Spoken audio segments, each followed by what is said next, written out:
You're listening to Being Built. I'm Aaron Davis, the host and the founder of Reliant Search Group. I'm here with Melissa Cutcher, and you are the executive director Yes. of Technology First, Yes. Dayton's preeminent technology industry organization. How would you describe what you guys do? And you're really bigger than Dayton too. We got members in Cincy and in Indiana and probably out in Columbus and everything, right? Yeah, I think that's the nice part about Technology First is we're not bound by geography. So I really like that. Yeah. So you can go anywhere. Doesn't Yeah. matter. Ohio, Indiana, Kentucky. If we wanted to go to Utah, we could go to Utah. True. So we'll have to save that for another day. Right. Most of the memberships here locally though, right? Most for sure. Which is super valuable to those of us who are local. Yeah. Yeah. I appreciate that Technology First is local. It makes it easier to be able to build connections and connect with people and be able to support the people that are in the region. I think if we were in Utah, it'd be like trying to franchise rather than keeping Technology First, like this group of people. Yeah, this Technology First, probably more than any other organization, has been instrumental to me, like in multiple organizations now, because I was a sales rep for a while for a staffing company. Then I was an executive at a small software company. And then now running my firm. I've been a member in all those organizations, and it's been the place where I've met more other people and learned more about technology than any other place, including my employers. You know, Oh, that's awesome. Yeah. Thank you. Yeah. I'll give you $20 later. I've given you so much more. Right, I know. But I've gotten multiples of value for every dollar that I've shared to keep that organization alive. It's kept my business alive too. Yeah. So anyway, Takes a village, right? yeah, it really does.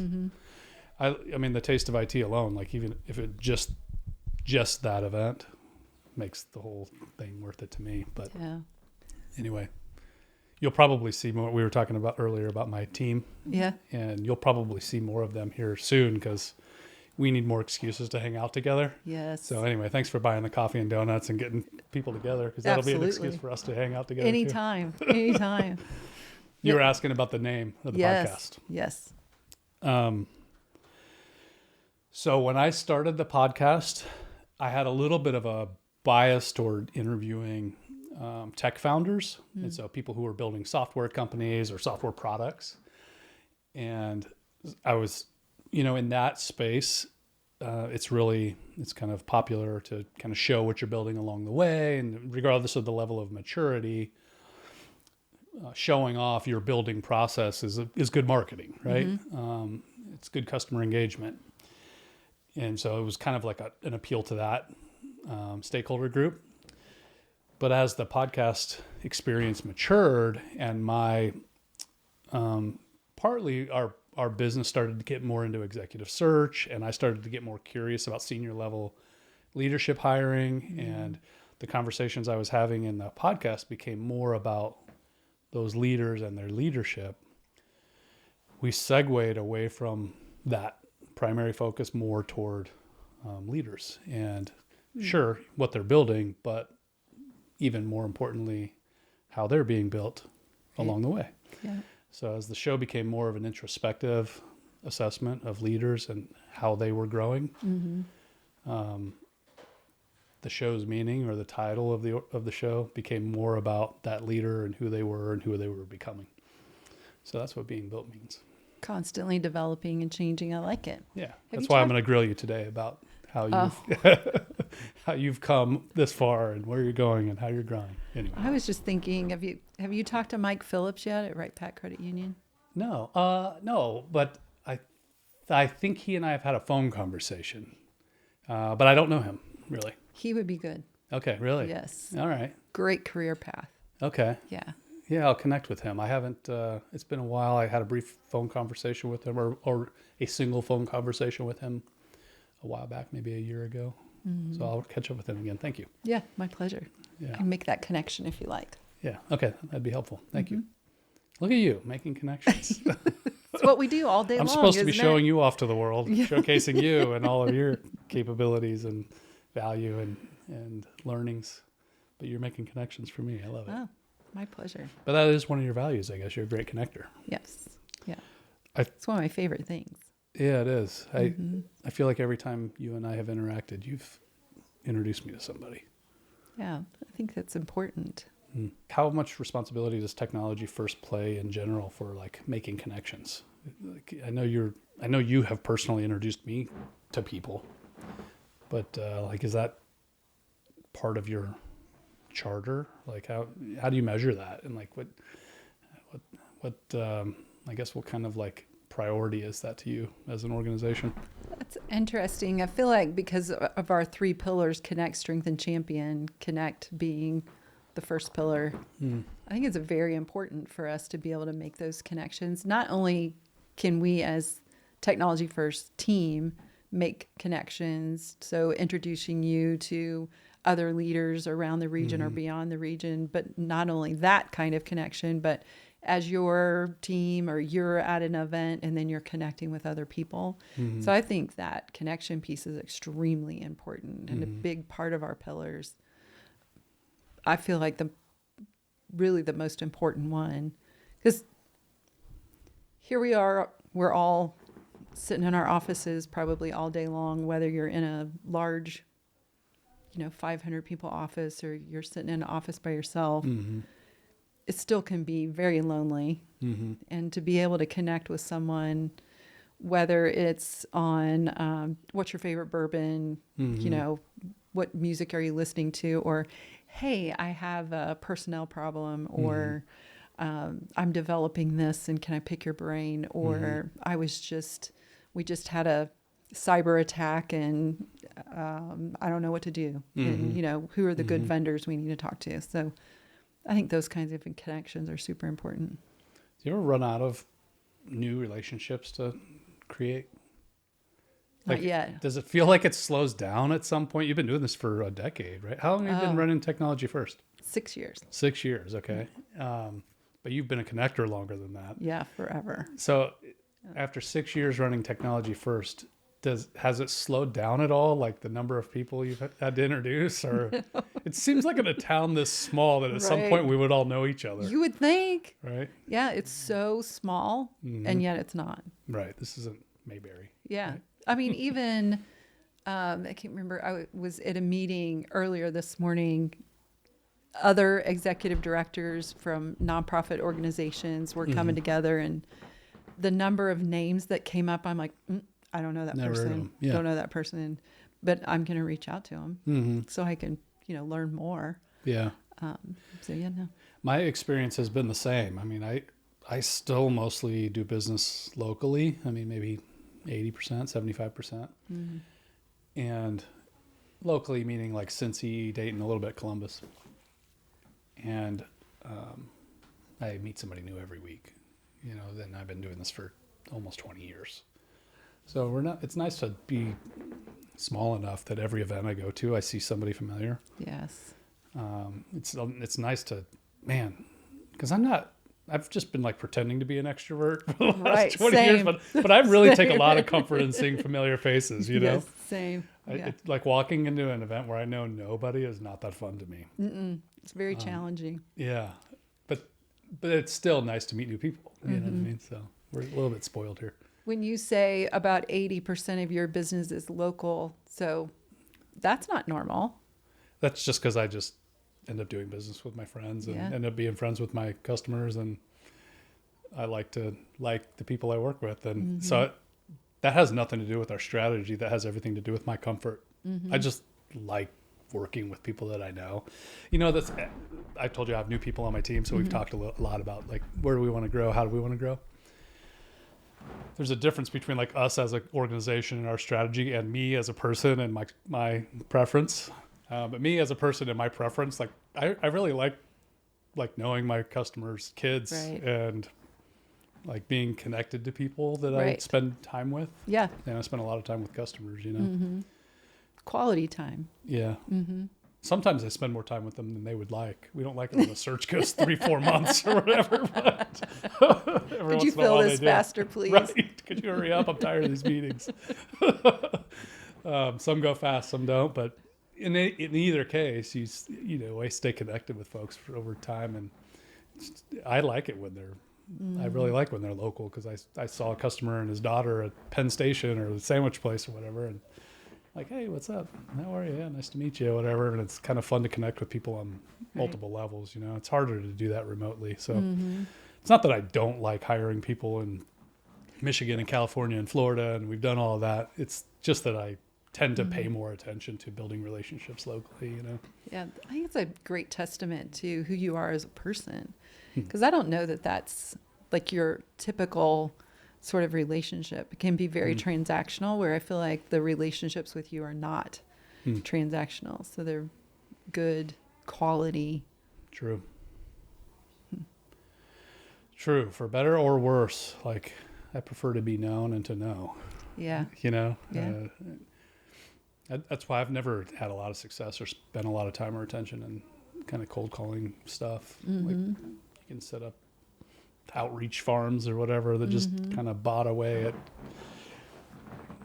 you know, there's all those little, I'm sure you've run into them, the organizations that try to sell you on their sales approach or their sales funnel. You know, Been, like, been through a few. I bet, yeah. Like, we'll schedule meetings for you. We'll guarantee you this many meetings and whatever. And every time I see one of those, I'm like, I don't want a bunch of meetings. Like, I don't want a bunch of sales calls. Yeah. Like, Follow the submarine process. It'll work. what's the submarine process? Like the submarine, and they've got all these little segments that you have to follow along in the submarine. I can't remember what it was called, but some sales process. I'm like, oh my gosh. Yeah. To me, sales isn't in a box. Yeah. If somebody's promising to get me on sales meetings with strangers, I'm like, what, you want me to pay for that? That feels like torture. Right. That's the worst kind of relationship ever. I don't want to be lazy either. Like, it's sometimes you need to make new friends and start new relationships, and that's okay. But I think my customers prefer that somebody knows who I am before they talk with me, and I do too. I agree. You know, like, I kind of like to know a little something about people. We end up getting a lot of customers by trying to recruit people. Oh, I bet. And so we're trying to recruit talent for a customer, and then we meet new friends. Some of our customers care about their geography, some don't. But when we're recruiting leaders locally, then we make new friends that way. And it's like, oh, well, I have some point of reference and connection, and that kind of happens organically, you know. I guess that's a strategy. Anyway. Accidental. I don't know. I just keep getting lucky, Melissa. I don't really know what I'm doing. I just stay lucky. It's all about the relationships at the end of the day. I think that's all that matters. Yeah. And just don't cheat people and try to be worthwhile. That's right. Be a good person. At the end of the day, be a good person. So what are you working on here in year 6 at Technology First? It's a great question. Take your time. We'll cut out the dead time. Well, we'll cut out the ums, right? I'm trying to decide if this is something I want to put out there. Maybe we see. So for our team, it's really trying to figure out what is the next version of Technology First. So it's still maintaining the core of who we are and what we do. Connect, strengthen, champion, provide core events, peer group meetings, conferences, still doing those kinds of things. But what could we be doing beyond events that would build the organization, provide brick and mortar, and potentially increase awareness and support of our membership. So looking at whether or not we lease building space and do co-share so that our members, I mean, I don't know how many times we'll be at a peer group meeting and someone will say, hey, I need to have a meeting immediately following this. Can I jump in your office? Absolutely. Anytime. Jump in the office. And then where our event is, typically there's space there and you can go jump I've done in that myself. Yeah. So it happens, on more than one right? occasion, I think I've had a meeting in that lobby space or whatever. Yeah. I mean, so how can we do that for our membership and give back to our membership and support them for what they need? Also having our own event space so that we're not, and we typically, for events, we're trying to find free space. We're not going to pay for our peer groups to host them somewhere. Conference is a completely different story. Sure. If you want to invest in a conference center, let me know. Okay. That's a lot of big space to sit empty for most of the year, right? Yeah. We kind of need that right, sure. in the market. So I think that's what we're sort of tossing around right now is how can we elevate the organization and be more relevant for our members, more support. How can we continue to build and connect and grow? So that's a big one. Yeah, we had a recent co-share experience. I mentioned to you that we used a co-share space, onboarding a couple of new folks on my team, and we're all local, but we're all remote, and so we just decided we wanted to spend a couple of weeks working together as a team for most of that time, and then a couple of months spending a couple of days a week working together, just to make it easier, honestly, because we don't have a real thorough formal training onboarding process. So to make it easier to kind of knowledge share and onboard folks that are entering at different points of understanding in our business. And for several months, it was really key for us, the co-share space. And it's not something we would commit to indefinitely because we don't really need it. We do most of our stuff on the phone and video calls, and we can run around town meeting each other and whatever. But it was a perfect temporary thing to like be able to have an office for a few months at a time is a perfect thing. Right. Or to, kind of ramp up how much we're meeting or ramp down is a perfect thing. So I could see Technology First benefiting from being in a co-share space where you use space and then you're able to share it with members, that kind of thing. And then you'd also have a community of other businesses there. Right. Or I could also see Technology First providing co-share space. Yes. Because that could also be a monetized value that you offer to members or other people in the community. Because our experience was we met a few new friends, right? Yes. Didn't interrupt people when they're running their business or whatever, but you share the kitchen and whatever else. Yes. And they have cookouts and all kinds of stuff. And the hosts of that space were real hospitable. They did what they do really well. So it was Orca down in Mason was the one we used, by the way, just to give them a little plug. Good job, Sam and Tricia. They were great hosts. But it was a really nice community of people there too. And so we made a couple of friends, and it was only there for a short time. So I could see Technology First, especially with the staff that you have. They're very hospitable. They're all kind of connectors, really. I could see that being a worthwhile thing to be jammed into the same space with some other people. Yes, I agree. I was thinking about your speaking business or that piece of what you're going to be doing within your business. You want to start hosting lunch and learns or something. And then here we are with this event space that as a member, there you are. And it has all the AV and everything that you need. And that would be nice for lunch and learns to have equipment and space that's kind of made for gatherings like that. Yep. Training space and everything. I don't know. We had an organization I used to work for. We did lunch and learns a lot. About once a month we would do one. This was before COVID. So our space was kind of a nice asset for the organization. We had customers that would come there and that kind of thing. But it was really never made for speaking events like that. And so it was always kind of it was always just jamming bodies into a space and jamming pizza in their face. And we kind of made it work. And I think the scrappiness of it was part of the appeal because you just have a bunch of smart guys get together sharing some smart stuff. And so the scrappiness of it was kind of fun. It was a pretty chill environment with a lot of smart people who cared about their work, but not a corporate-y kind of feel. Right. And but it would have been nice if there was a good sound system. Yeah, a good projector. And not someone over there doing dishes. And that's exactly what it was. Door. Right. It was a mess. Yeah. Like scoot the ping pong table over. Right. Yes.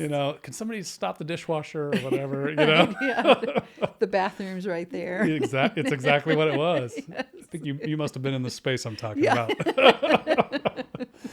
But anyway, it worked, but it could have been better. But you're right. That would be exactly the kind of speaking engagement we would do. And in fact, I've talked with a couple customers about doing exactly that with their HR teams and stuff. Even if you did training for their HR teams. Yeah. So we've talked about it. I don't know. I've talked to a couple of folks about doing exactly that. I just don't think that we can continue adding events.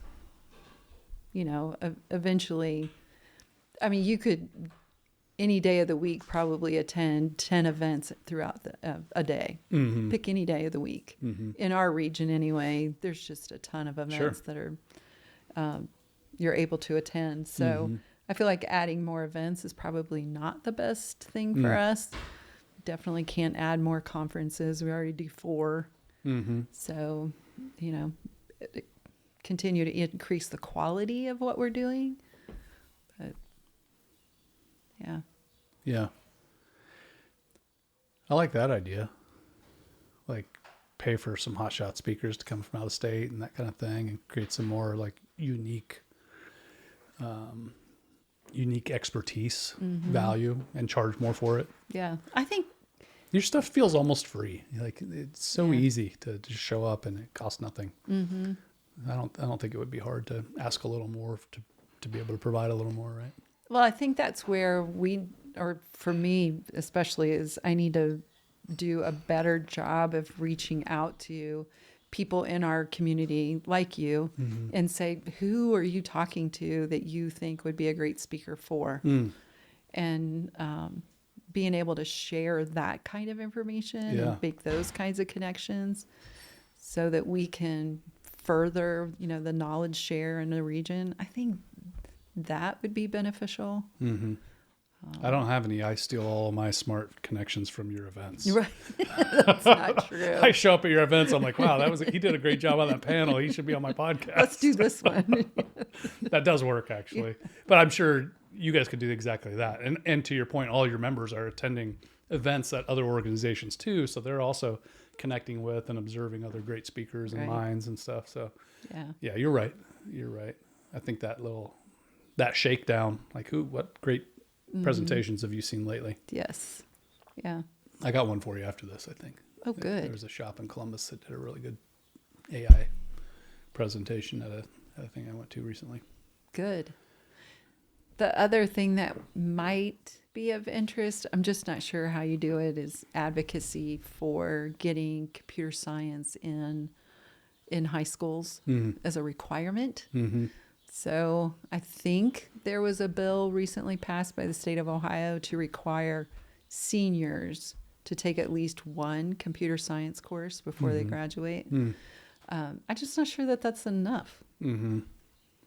I think there needs to be more. And at high school, isn't it a little late at high school and a senior to have a computer course? True. Yeah, and the tricky part about like high school level computer science is that if it doesn't move fast, it's not worth very much. It's, literature and history can be the exact same curriculum that was taught 100 years ago. Like you could literally pick up curriculum from 100 years ago and teach it today, and that would be valuable learning if it was literature or history or whatever else, or even government. It'd be it'd be missing a period. Math. I mean, it may not be as smooth or as fast or as smart in its delivery, but I mean, the content's the same, right? Yeah. Computer science from 5 years ago is trash. Yeah. 10 years ago, I guess, is trash. Well, right? Even a year, right? So it would almost be like teaching a class on current affairs. Like it has to be current or it's not valuable. And so that, I suspect that's the challenge with building that or when I think about passing a law to mandate that inclusion of that, like by the time we're teaching them AS 400 and like what's that law going to specify the curriculum to be, right? Yeah, must learn coding or whatever, and then 10 years from now that's completely different the way that it's done and tools that are used and all that, they have to move. I didn't think about that. Yeah, because they would probably give educators some parameters. Sure. Right? Sure. But how can you even give parameters? That's right. Like you must teach the latest thing that's happening in Right. digital technology. Yeah. It's, the gotta be that vague. latest thing for the last 2 years or something, right? Yeah, that's interesting. Yeah, that is the challenge, I think. I mean, even science, another good example. Like Right. the scientific method is old now. It's an Yeah. ancient thing, right? So like to reference those processes and the way that you go about executing research and analyzing studies and subjecting it to peer review and all that stuff is familiar. It's Right. old. It can be 50 years old and it's still good content, Yeah. but not computers. Like you could teach computer science history, right? But if we want it to be practical, Right. applicable computer science, it has to be current. I suspect that's the challenge. I wouldn't really know how to address the bureaucratic implications of like changing curriculum and the law, getting around what the law says about that. I don't know enough about education, I guess. It seems like this has been a conversation in one of the peer group meetings, because I want to say it was a panel and we had academia on the panel talking about what they're teaching for coding. And then industry in the room saying, well, I need that student when they come to work for me. I need them to know this language. Because it's more current. I've been in that conversation. I don't know if it was Yeah. the same one you're thinking of, but I feel like I've been in that conversation 5 or 6 times. Yeah. So academia is just teaching a basic, and then they can apply it with anything. Well, now it's way more nuanced because the first 10 times I was observing that conversation, it was about this programming language versus that one. You know, they all teach Java or whatever, but then everybody out here they want these front end languages and stuff too, right?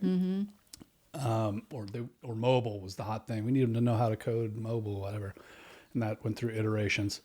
But now it's not even about programming languages; it's about leveraging AI, and how are you leveraging that to multiply your productivity or to, scrutinize your quality or to document or whatever. Like if you're not doing those things, you're not really coding at the same level.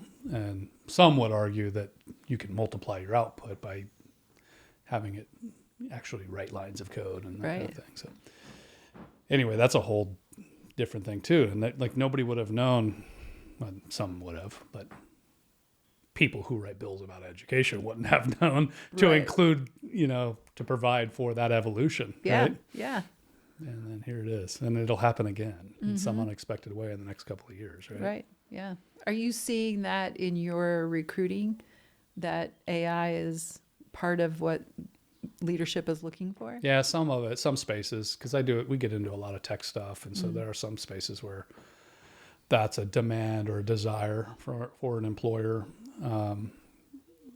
But in something like that, that's like new frontier, often just somebody who's like studious and ambitious about it is sufficient. And they've got kind of the building blocks to like get into that space. Right. So we do a lot of vetting around people's aptitude and their interests, because it's really telling about what they're going to be energized in and good at. But yeah, it's starting to show up. Like we're trying to accomplish X, Y, and Z. And are you leveraging these tools and techniques and best practices? And that's becoming, I wouldn't say it's saturated through all the demands. To be honest, most of the key hire requirements have not changed to reflect expectations that they're savvy in AI. Okay. But some of them have. It's definitely shown up, like, in a noticeable way. Particularly around the coding, software, data management stuff. We've talked about this before with the AI thing. I think there's this like pocket of people that are doing AI. They're building it. They're engineering language models, and then there's everybody else. That's just leveraging accessible tools that are they're using AI. They have AI functionality built into it to do the millions of other things that they do. Right. Just make my life easier. Yeah. So most people, they're AI savvy or not doing AI. They're just, I don't do email. I just use it. Right. You know what I mean? Like at some point that was a little demanding for me to figure out how to use email. And so like somebody who's savvy with email was maybe a resource at some point. I still see people that are like competent with Microsoft Word. Like that's kind of a given. Like, Right. you don't graduate high school unless you can use a Word document. You can Or type 100 words a minute. Yeah. Like if you can't use a word processing document, that's Right. you can't graduate high school, right? So, but there are still people who put that on their resume, like it's because at some point they did have to figure out how to do that Right. as a function for work. So for a short period of time, it's a differentiator, I guess, that you can leverage that to do work. And then eventually it's just going to be an expectation. Like, are you using AI to automate the routine things in your work? I can see And you if you're doing not, that. why aren't you? Right. Come on. Right. Right. What do you mean? Why You not? still pass handwritten notes back and forth? What are you doing? Yes. You still type memos on a typewriter? Your son knows how to use AI. Right. Right. It'd be interesting. Oh, darn it. I forgot I was going to ask you about AI. Oh, it would be interesting for you to do a training on the resume piece. Hmm. Do you do that? Are you offering training for? No, you know why? Or Because training everybody has a tools? good resume. You know how often I see a bad resume? So seldom. Well, that's kind of encouraging. Yeah. Well, you're working with leaders though. True. I So, do yeah. we do tend to work with the most in demand people that are hard to Yeah. find. So they tend to have good resumes. I guess you're right. But yeah, that's fair. When you're looking It's a different at, pool of people, right, yeah. engineers and scientists well and educated, and leaders. they know how to use AI. And Exactly. Like I haven't written a resume in a long time, but if I were to write one, I would not start from scratch. right, that's I right. would not be going to Microsoft Word. I'd be going to Right. Gemini or Fix ChatGPT this. or whatever. That's right. Can you look at my LinkedIn profile or start me a resume and then I'd fill Yes. in some blanks, right? It's the best. Yeah. I love it. I love it. Yeah. So you want to know something fun that we do with it now? So we use AI to build our vetting package. And so a customer will give me a job description and I will feed it to my AI of choice. I've been using ChatGPT. It feels like it's better with some more complex things. I've just enjoyed it more than we messed around with Gemini a little bit. And anyway, I keep going back to ChatGPT.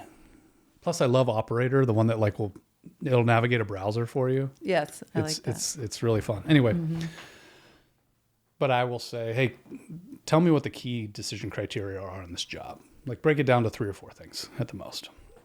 And it'll say, it looks like this, this, and this. And I said, well, weight it for me. Like what does it look like out of a 100-point scale that is the most important things in this job? It seems to be this, this, and this at this weight, right? And I can validate that with the employer, with the hiring manager, the person that person's going to report to, right? And they'll say, well, not really. And they'll tweak it a little bit because job descriptions aren't written to hire people. They're written to meet equity and other compliance objectives and to salary grading and all kinds of stuff. And if equal opportunity template is in there and, must be willing to, other duties as assigned. There's all kinds of content in there that has nothing to do with appealing to the right talent. Right. So, anyway, so I'll start with those key criteria and say, well, now define for me, write for me 20 behavioral based interview questions that will help me assess somebody's I love strength in that.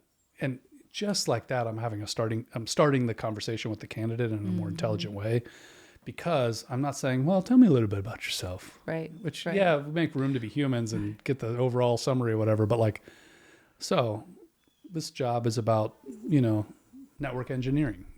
Tell me about a time when you've had to use the border gateway protocol and why did you use that protocol? And how did you, was it successful? How'd you make it work? Whatever.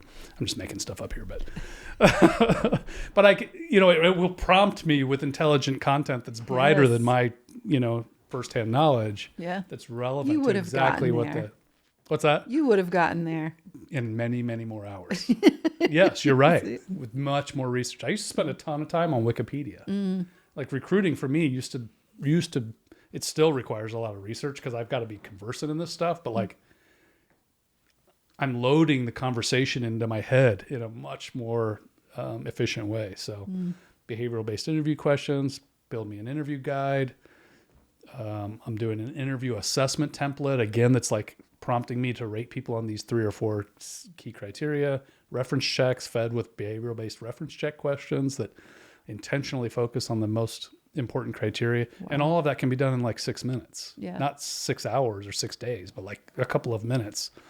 So spazzy wandering all over the place, curious but hard to nail down mind like mine is on track from the first minute to the last and focused on the things that matter most. And so that's all powered by your, friendly local AI interface. Do you record them?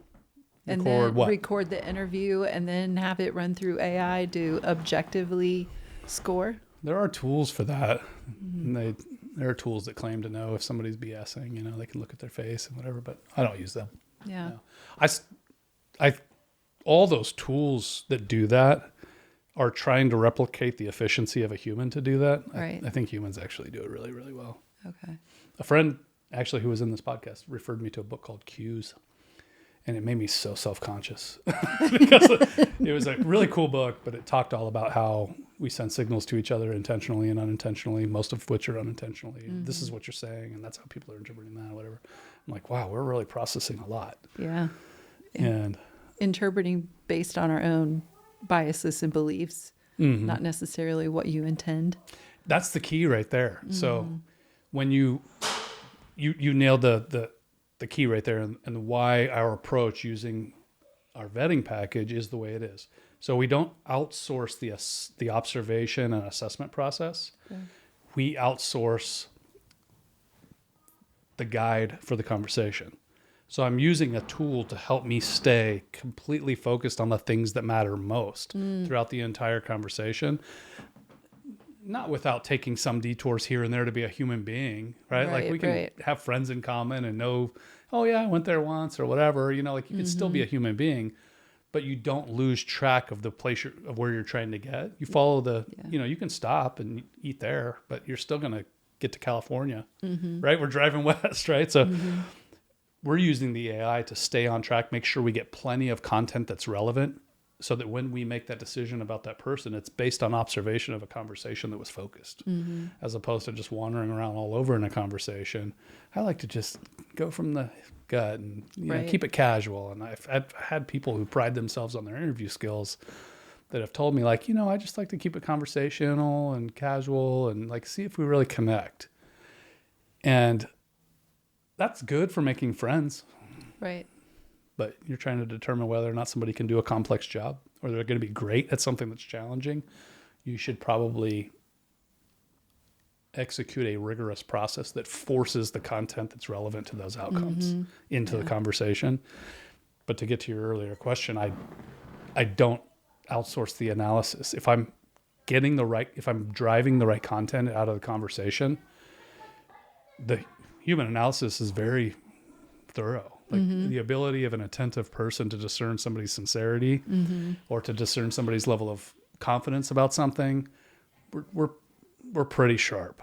Not that there aren't tools that are useful and can do it. There's a lot you can discern if you're just ensuring that the right content is coming out of the conversation. Right. So do you feel like that your recruiting process, so your recruiting process is improved and it's more streamlined and objective? Do you think that your success in placing candidates is improved? That's a great question. That is a great question. It's hard to measure Well, how our long have you been success in doing placing candidates. This way? Last year, I guess, 2 years, last year or more. We've tried to leverage it as early as we could figure out what to use it for, right? Right. And we're doing other things too. We're also using it for making marketing pieces and drafting outreach content, and all that. And everybody's selling a tool that does that too, But what I've found it more useful than anything for is, again, making our vetting process more thorough, rigorous, and on point. Yeah.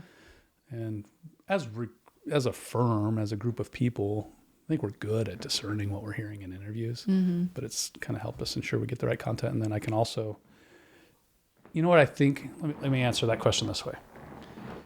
100% yes, because now I just thought of an actual use case where we would have hired the wrong person if we hadn't been using a rigorous guide that was very key criteria oriented from start to finish.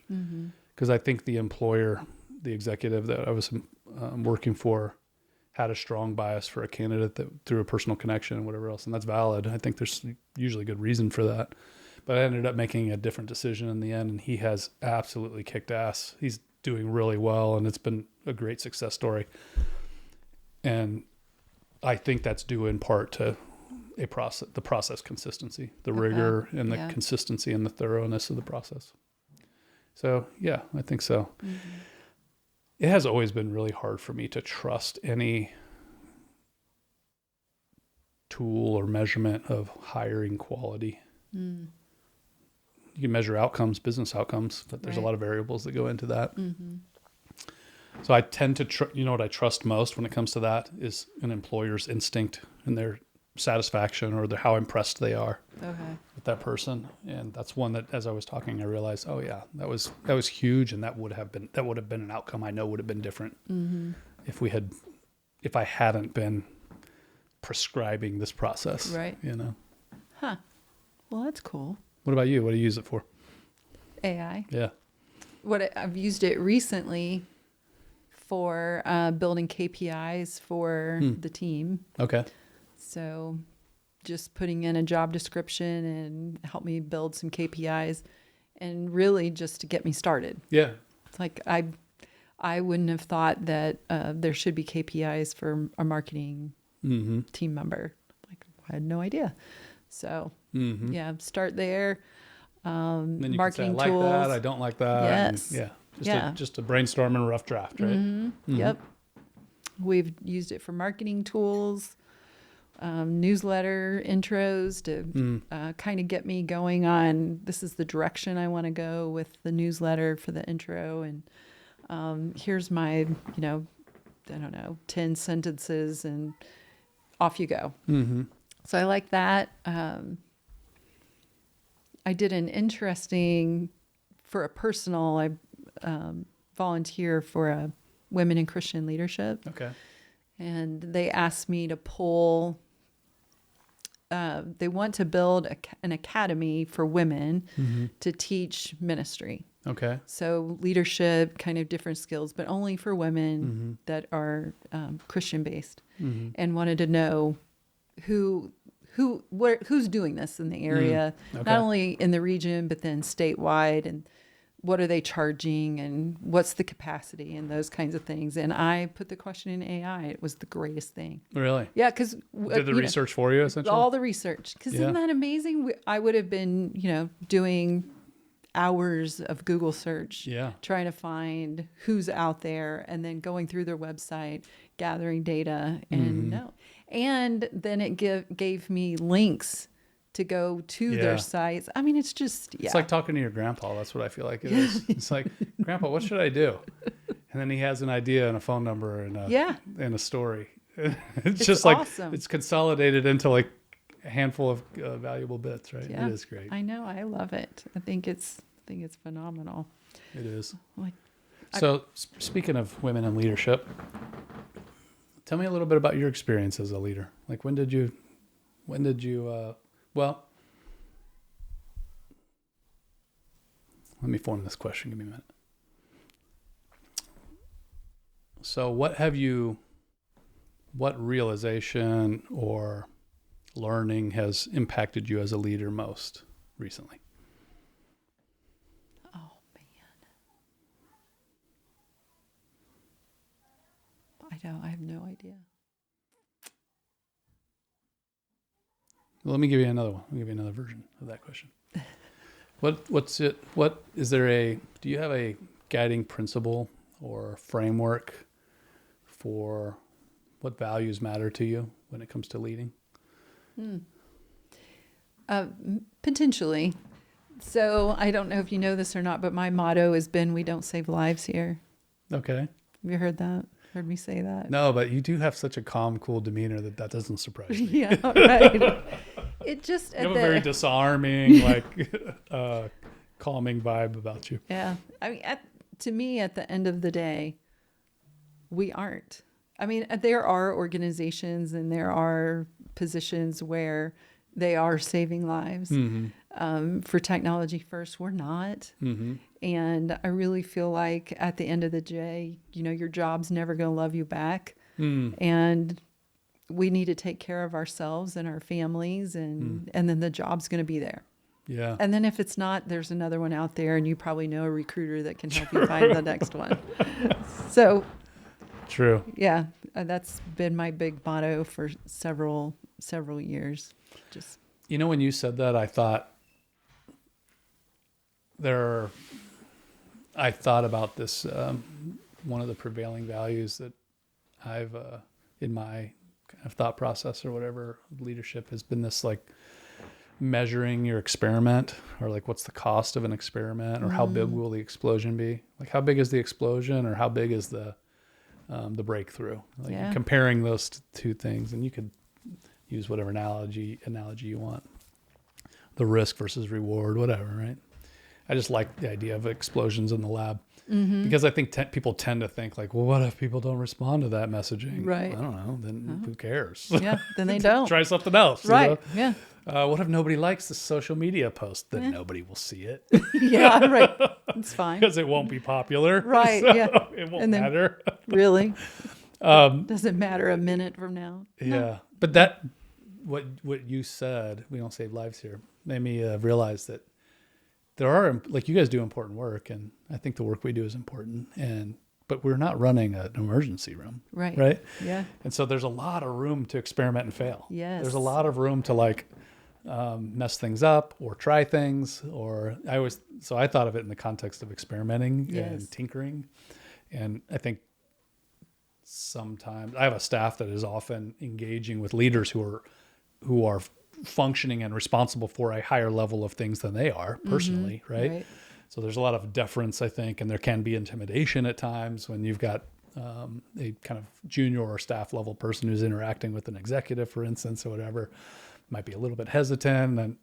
But I love that approach. Like, you're not going to hurt anybody. No. Right? If he thinks you ask a dumb question, it's not going to cost him a limb or anything. Right. Yeah. Right? So no. just get it out somehow and make it make sense as best you can, and we'll figure out how to get there. Right. But I love that for that context. Right. Just, there was what was his name? Sheridan, maybe.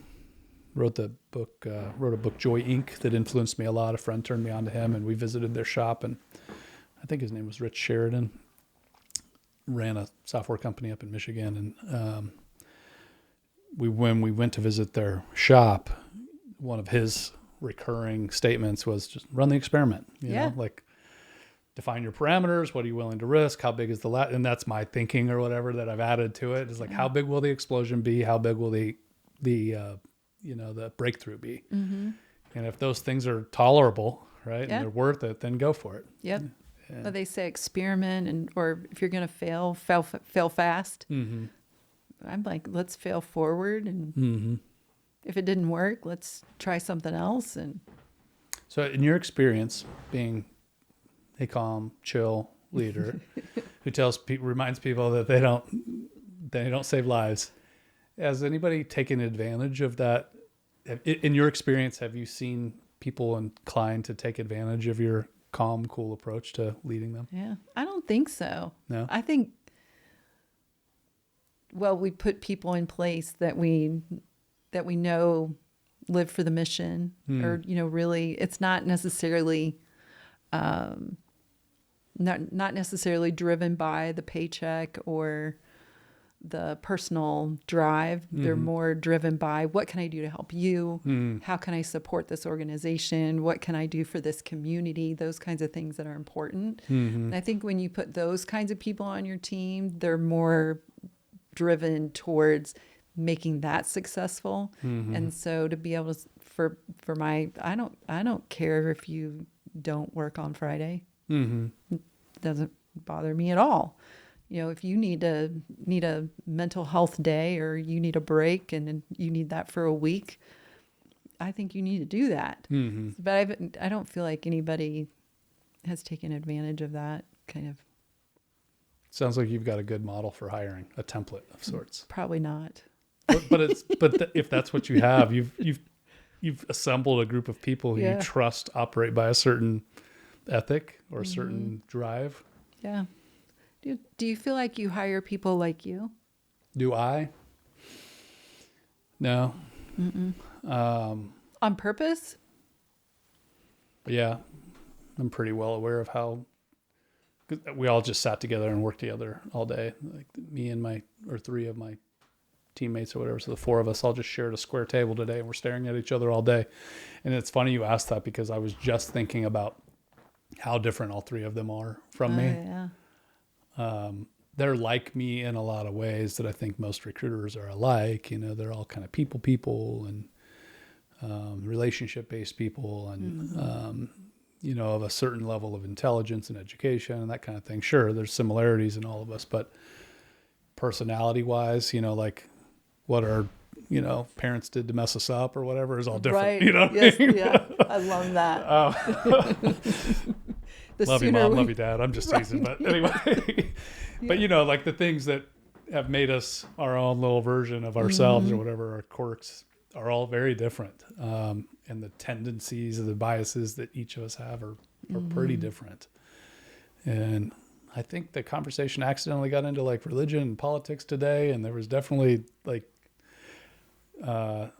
happy differences. They were just, you know, we just blew past it or whatever, but clearly different perspectives on things. But, there was an ease about the whole group. And I think, so there's similarities, but no, I've definitely hired people that are very different than me and somewhat on purpose. I would say what I do on purpose is when it's the same thing I do for my clients is I recognize that my aversion or affinity for somebody is going to be based on multiple things, including my familiarity with them. And so honestly, one of the best things I think for hiring diverse is a high level of empathy. And when you have somebody of a high level of like, I just appreciate differences about people and I'm curious about them. Maybe that's not just empathy. Maybe it's that. It's curiosity and appreciation for differences. And maybe empathy is a part of getting there. But when you have a little bit of that and you're intentional about the criteria that's going to determine success, then you can differentiate between those two things. They're like, oh, I like him because he has the same hobbies as me. Or I like him because he thinks and talks like me. Become unimportant. Right. You know, because that's how you accidentally end up hiring everybody just like you. And sometimes that's in an illegal way. Yeah. Right? Like I'm just hiring all these middle-aged white guys. Right? Like why do they all these guys, you know, whatever. Anyway. How'd that happen? Because everybody gets energized by identifying with somebody. Yeah. You know. So I do that. I like to like, oh, we're like in that way or whatever. Because community. Yeah, sure. I mean, it's fun to find the similarities in people. And so I actually really enjoyed, like I worked for an Indian guy who was Hindu and like, I was interested in that. I'm not Indian or Hindu. I'd never been to India, but I was interested. I was curious about that, not intimidated by that or not bothered by that or whatever. So I think that being curious and being interested in differences helps. But I also think knowing what the criteria for success is makes you more likely to appreciate somebody's value and their fit despite not having that kind of easy, I'm just like you feeling. Right. And too many people end up missing diversity goals and just missing intrigue and fun in their life because they find familiarity and cling to it, which is natural and normal and safe and boring and stupid. You know what I mean? It's such a lost opportunity. Right. Like you're already probably going to live in the same place your whole life and see very few countries. Like at least you can talk to people that are different than you. Yes, please. Yes. At least you can mix it up with a couple of different accents and people from different parts of town. You know what I mean? Like, come on. Anyway. Get out of your neighborhood. Come on, people. So to answer your question, do I hire people that are like me or different than me? I don't intentionally go out of my way to find the people who are most different from me, but I do intentionally define what the criteria for success are and not confuse them with familiar things. Yeah. You know. You had said earlier that your team is in different regions. So, Well, yeah, we're all an hour commute from each other. yeah. Or Do ish. you find that in those different regions the workforce needs are different, or are they the same? Not really. It's not. We're not spread apart far enough to have really different economies, I guess. I mean, Cincinnati's a little different than Dayton. There's a lot, but there's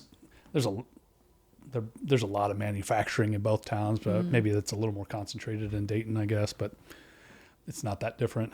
There's a couple of bigger, Kroger is bigger than any other single employer in Dayton, aside from like the base being a single location. But, there's some P&G, Kroger, some very large companies in Cincy, but so there's maybe some differences in terms of the average size of the organizations, but we're not spread out enough for it to be different enough, really, so no, not really. Are you looking for someone in Columbus? It seems like that would put you in the Four Corners. Yeah, eventually, but not immediately. I imagine us growing organically, like our next internal hire being the right person, the right fit, not necessarily driven by the location. For us, all being remote and all being local has been a comfortable convenience, where we can still all hang out together. I suspect the better we get at measuring inputs and outputs and defining success and observing it, that being able to all get together in the same spot will be less valuable over time. And we'll have to figure out if we're going to grow, how to not have to be in the same presence all the time. But right now I've got a bias for being an arm's reach away, and just to be able to meet up for lunch and hang out together. Because part of that is my own, I kind of hate going to an office and I hate being remote. I respect that. Yeah, I really appreciate being able to be with my coworkers and work together. Yes. It feels a little isolating just to punch on a keyboard for, sometimes I'll go 2 days, 3 days. Really? And not meet a person in person, you know what I mean? And I find myself feeling very retired going to the grocery store and wanting to, I don't want to go through the self-checkout or what. No, I'm exaggerating, but I'll go a couple of days and not have an in-person meeting with somebody. I'm like, man, that sucks. I'm lonely. This sucks doing this. I'm doing video calls and whatever. So those days I'm like, I wish I had an office. I wish we all worked together. Right. But I don't want to be stuck there all day. I just want to go for a couple hours at a time or something. Go back home and do my work, Yeah. So for us, the flexibility, the co-working space, we all work from home, but we're local. We can meet up. I'm really greedy, Melissa, and I'm just trying to get the best of all those worlds, Yeah. Well, we like diversity. Yeah. Well, there's this great organization. It's called Tech First. I'm sure you're familiar. I've heard of it. You can come to events Yeah. when you're stuck here for days. I like that idea. Come hang out with some friends. Yeah. What's the next conference? Taste of IT. Is that the next one? And Yeah. coming up in the fall? November 13th. Okay. So you got to it'll be here before we know it. catch your breath in the summer, huh? Yes. Yeah. For this little bitty window. Yeah. Yeah. Well, it's good because everybody's on vacation anyway, right? It's kind of Yes. a mess. Well, we will definitely be there. I love that event every year. I think I've attended every year for however long it's been going on, Yeah. all the way back to when you guys were called something else. Yeah. Greater Dayton IT Alliance. Yeah, before the name change. That's Yeah. right. Do you know Tony Saldana? Name sounds familiar. Have I met Tony? He Not sure. He's going to be the keynote. He's a former exec from P&G. Okay. So I don't know if I've met him. Name might just sound familiar because my wife's Italian. We got a lot of Tonys in the family. Yeah, maybe. Might be related. It's possible. Maybe his name's crossed somebody's conversation at some point. Who knows? That'll be I think it'll be interesting anyway. So you guys are maybe going to tinkering around with some office space and how to leverage that. What Maybe. else? What else are you tinkering around with? What's going to be the deciding factor on whether or not you move forward on that? Probably the board voting. Yeah, because there's some risk in spending money and taking on a new problem, I don't know. right? I feel like based on research, it should be a revenue generator. So I don't see the risk. Well, the risk is the quality of your research, right? Or the assumptions that go into it, right? Yeah, right. But yeah. Somebody asked me what my forecast was the other day, and I told them something I had made up in my head. Just that instant? Yeah. Just real quick? Kind of, yeah. And I realized like the only difference between that and a real forecast is that a real forecast, you make it up in your head and you put it in an Excel document. Right. And then someone holds you accountable to it. But yeah, that's right. But either way, you're just making some stuff up. Right. That's right. In one case, you're maybe adding up the math and making sure you didn't miss some big variable and stuff. But in any scenario, you're speculating about what you think's going to happen. It's all guess. Or whatever. Yeah. But that is the nature of planning and business, I guess, is we're kind of guessing a little bit. Reminds me of a budget. When people talk about, how hard it is to put a budget together, like you're really just guesstimating on how it's going to go. You just don't know. There's a lot of variables. There are. Well, and when do you, at some point you have to make a big bet. Like any business has to make a big bet. If you're just sitting on cash flow or cash and not making an investment either in more people, some resource, some project, whatever, like you're going to lose just on opportunity costs, right? No matter what, at some point you have to make a bet, right? So we're all kind of pressured to guess, I guess. Maybe that's why most CEOs kind of come through the sales ranks, or even like in the software world, where more through product. In both cases, you're guessing what users are going to want or use, and you're guessing what your forecast is or whatever. CEOs tend to be good gamblers, right? Right. And to make a bet on a person or a product or some change in the market. Yeah. Let's experiment and see where it goes. What do you think it should be? What would be a good thing for Technology First to do next to move it forward? That's a good question. And I've given a lot of thought to that over the years, actually, because I like the organization and I like showing up. And I think Technology First has a great reputation for being a connector and for putting on great conferences. And I think the problem Technology First runs into is probably the problem that a lot of businesses run into when they're trying to create community or engagement, is that, you're trying to reach or support the people who are hardest to engage, right? The most senior leaders or the most impactful technologists in your case. It might be the most, forward-thinking engineers or the most responsible leaders who have the most kind of burden on them. And it's hard to get their attention, and it's hard to show up with something that's valuable to them because they tend to be capable of a lot, and they tend to be busy. And in your case too, they tend to not want to hang out with salespeople, right? That gobble up their time and attention, right? Yeah. And so, trying to create value for the most advanced stakeholders in your kind of community or whatever, I think is the biggest opportunity. And my thought would be the higher level the conversation or the higher level the content, the better. And I think maybe that requires a kind of pedestrian level content that's for the vendor community and for kind of your average staff level folks who are kind of doing a normal level of a job. And then there's some advanced stuff for the most advanced engineers or the most responsible leaders, whether that's kind of leadership, strategy, architecture of systems at a high level, and speaking to those audiences at a higher level by bringing in the most high level minds, right? Yep. To provide the most like, and that's probably a more expensive person to get their attention. And yeah, you know how to do that because you've booked them for speaking, for conferences and that kind of thing. And but to be able to access them on the regular, Right. to engage your most impactful stakeholders in your community, I think that's an opportunity. Like, how do we get more A-lister presentations? And it's not the $30 luncheon or morning breakfast networking. It's an expensive event that maybe only a handful of folks can attend or will attend. But it's worth it because of that brain power that's brought into the room. Yeah. And who is that brain power?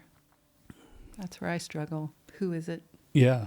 Well, maybe Or you who need are to they? enlist a search firm who will help you hunt those people down. And I don't know, I'm kidding. I don't really want to be in that business. But there are people in that business who do that. You know, they book What speakers. if AI would do it? I'm sure they use it. But there are firms who, booking firms or whatever, obviously, who will hunt down experts on various things and find you experts at things that are uniquely valuable to a subset of people. I think those events you could literally be, 5-6 people attending, and it's worth it. It's not going to be a conference, but Right. it could pay for itself, and then you create engagement for a higher level of a stakeholder. Like the staffing rep's not going to show up to that Right. and spend hundreds of dollars to see a presentation on something they don't understand. Anyway, it would create its own filter. Interesting. That would be my thought. Anything else? I'm gonna have to bill Let you. me write it down. I got to bill you for the next hour. Let me put you on my strategy plan. The free consultation is over. Well, we have been at it for an hour, so let's wrap this thing up. Good. You believe that was an hour? No. Well, I enjoy chatting with you, so that's good. Yeah. It makes it easy. Likewise. Those are the best conversations, I think, the ones that fly by.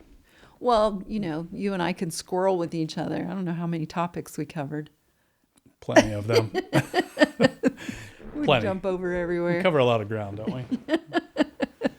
All right, well, let's wrap this thing up. It was a pleasure chatting with you. It was nice to catch up with you today. I appreciate it. Likewise. Good luck on the next project or experiment. Thank you. I hope it doesn't blow up too big.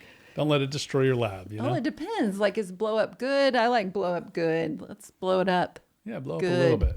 Yeah, I hope it's a good blow up. That's a good Yes. point. I hope it's a good blow up. Yes. Thank you for being on the show. Thanks.